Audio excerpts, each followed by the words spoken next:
E agora eu vou mostrar para vocês aqui alguns detalhezinhos, na verdade 3 detalhes que eu incluo na planta de formas dos meus projetos que eu quero mostrar para vocês que são bem bacanas. Às vezes vocês não incluem no projeto de vocês, nunca tiveram a ideia de colocar. Então são 3 detalhes simples, mas que fazem toda a diferença. Então se liga aqui. Então tá aqui a planta de formas de uma obra grande, que eu já mostrei para vocês alguns detalhes aqui que a gente está fazendo. É uma obra com 21 lajes. Já mostrei para vocês sobre os eixos de locação dos pilares na planta de formas, para facilitar a locação dos pilares, né? Então tá ali os eixos com cote azul. Agora eu quero mostrar para vocês outros 3 detalhes. Falei também do corte esquemático, importante para saber a referência de essa planta de forma, de que pavimento, que nível que tá e tal. Então outros 3 detalhes importantes, tá? Deixa eu dar um zoom aqui, ó. Esse detalhe aqui, ele é muito bacana.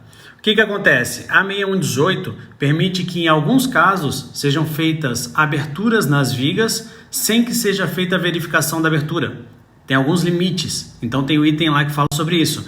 Então esse desenho, ele resume esse item da norma. Ele mostra, ó, se tu respeitar esses limites que tem nesse desenho, tu pode fazer a furação na viga lá em loco, que não precisa da verificação segundo a 6118.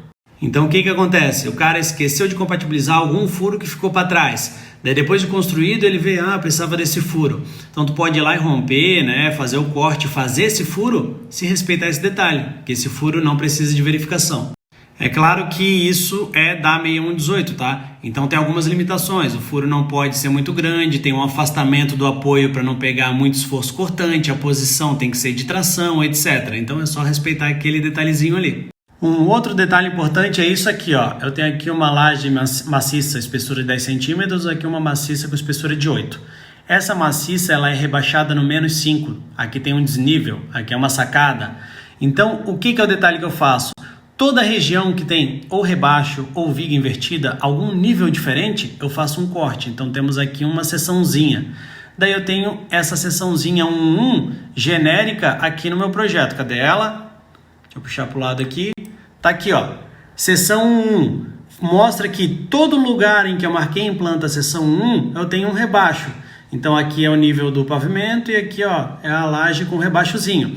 Por que isso é importante? Porque pode acontecer lá na obra de eles não se atentarem na indicação em planta e fazer a laje sem rebaixo. Para garantir, eu faço a seçãozinha e mostro numa seção.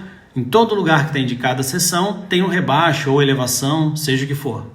E por último, e muito importante, é isso aqui, ó. Reparem que essa planta, ela tá, ó, com um zoom de 100%. Então essa olhando a impressão, vai ficar desse tamanho.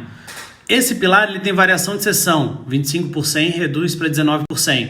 Então ele reduz. Mas ele reduz para onde? Para a esquerda, para a direita? Fica difícil de entender numa escala de plotagem, às vezes, quando as linhas ficam mais grossas, tu não sabe se ele é no centro, se ele é mais para a esquerda, mais para a direita. Então o que eu faço? Todo pilar que tem variação de seção, eu faço um detalhe exatamente numa escala maior. E daí aqui eu coto essa variação. Então, por exemplo, aqui, ó, aquele pilar ali era o PA10. PA10, ele é 25% no pavimento de baixo e ele reduz a seção para 19%. Reduz 3 centímetros em cada lado, cotado. Assim, não tem erro na alocação do pilar. Ele vai ser feito na posição correta, o pilar superior, com a redução exatamente onde tem que ser. E aí, gostaram das dicas? 3 diquinhas importantes e que fazem toda a diferença. Um detalhe que possibilita fazer furação depois, que teoricamente, né, pela norma não precisa de verificação, então está escrito lá na norma, então um detalhe que facilita exatamente para que não façam furo em qualquer lugar depois, né, ou antes, botando a espera em qualquer lugar antes da concretagem, saibam a melhor posição para colocar aquela espera. Um outro detalhe que é indicar seções onde tem rebaixo e elevação, é muito importante para garantir que não vai ser feito errado. Tem uma viga invertida, faz uma seção. Tem uma laje rebaixada, faz a seção. E o outro detalhe importante que é fazer o detalhe numa escala maior da variação da seção do pilar para não ter erro na alocação daquele pilar, né? Para não fazerem ele mais para um lado, mais para o outro, não, tá ali cotado. Gostaram? Marca aqui se gostaram dos detalhes ou não. Detalhes simples, mas que fazem toda a diferença.